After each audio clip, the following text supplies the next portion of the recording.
Even the big news about Tom Brady has not gotten, I guess, the normal media treatment it would ordinarily get. Tom Brady is leaving the New England Patriots, so that's a big bombshell announcement in the world of sports. You know, I've been thinking a lot about the human condition and the anxiety and the stress that many people are facing. We all are. I spoke to all my kids last night from all over the country, different parts of the country, and they're nervous, they're anxious. Two of my sons are going to be dramatically impacted financially by what we're about to experience. The White House, if you haven't heard the news, is looking at what has been reported to be an $850 billion stimulus package. And as we start getting into the nuts and bolts of how we try to help people financially, I just feel so alone in asking this question. But shouldn't China pay for this? Shouldn't China contribute to the damaged economy that we are going to be experiencing? Now, good news. I mean, the stocks, Wall Street opened stronger today. It was not the catastrophe it was yesterday. It was pretty bad yesterday. There's no doubt about it. But, there are all kinds of reports coming out of China that they did not get ahead of this. And in fact, deceived the world about what many refer to as the Wuhan coronavirus. So why is China off the hook? I mean, what are they doing financially? Are they coming up with an economic stimulus plan for their citizens? I don't think so. So just a question that I had about the economic impact and trying to make people whole. Some of these plans are positively absurd. You can't, to give every American family $1,000 is ridiculous. It's insane.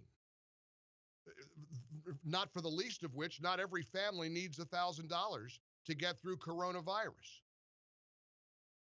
I keep thinking about the Tom Steyers and the Bloombergs of the world who wasted hundreds and hundreds of millions of dollars, and how many people could benefit right now from that wasted money. I mean, that's their right. You want to run for president in some doomed effort to think that you're going to be the next president of the United States, go knock yourself out. Why don't we line up and start asking for the Bloombergs, the billionaires of the world, to start writing checks to their fellow man? I mean, here's Andrew Yang.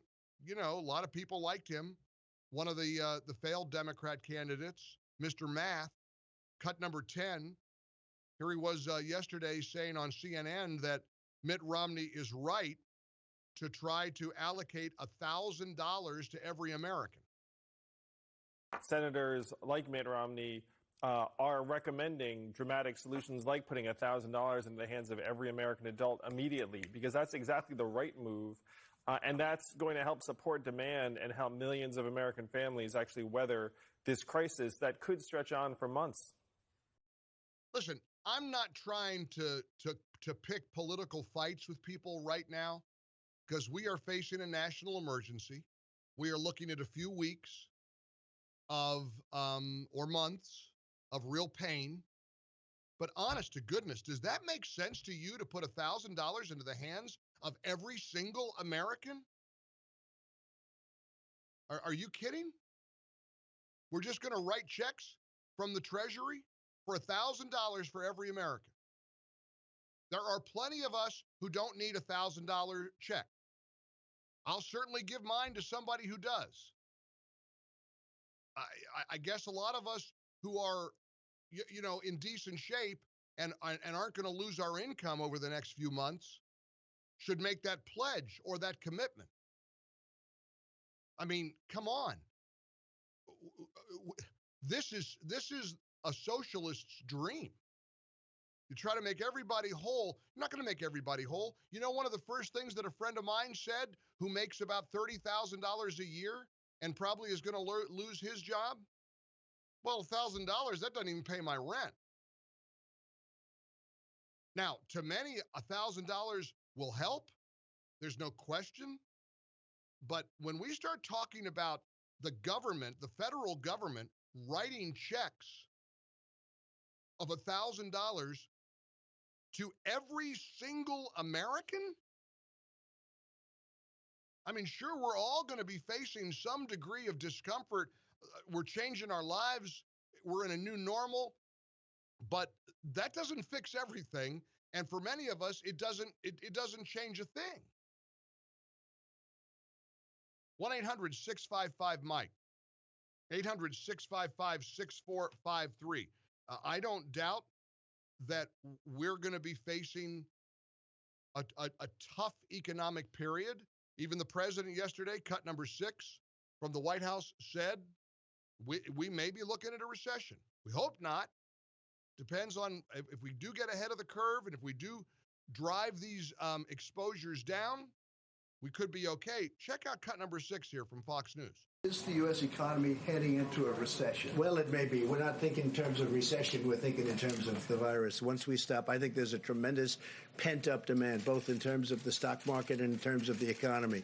And once this goes away, once it goes through and we're done with it, I think you're going to see a tremendous surge. And that's the great news. Almost all the experts are confident that once this thing does go away, we're going to see a surge and a rebound. You know, the people that are counting on coronavirus ending the Trump presidency, which is pitiful, aren't anticipating and recognizing the fact that if the timing is correct and in a few months, July, August, this thing does dissipate and the economy starts bursting forth again, Trump will ride that economy right to Election Day. And we'll be back to where we were a couple of weeks ago. Our number is 800-655-MIKE. We're in the ReliefFactor.com studios. We got a lot of questions, some answers, not a lot of answers. But what do you make of this government proposal advanced by somebody like Mitt Romney that every American should receive $1,000 from the government to get through this? And remember, I am real worried about people who are losing their income. I am real worried. And I do know that there's a lot of people it's going to help. So don't get me wrong. If you're out of work, if you don't have an income, $1,000 might be a big difference between survival or not. And I'm mindful of that. But again, there are many people who shouldn't be getting $1,000 from the government right now. I'm one of them, and I'm not alone.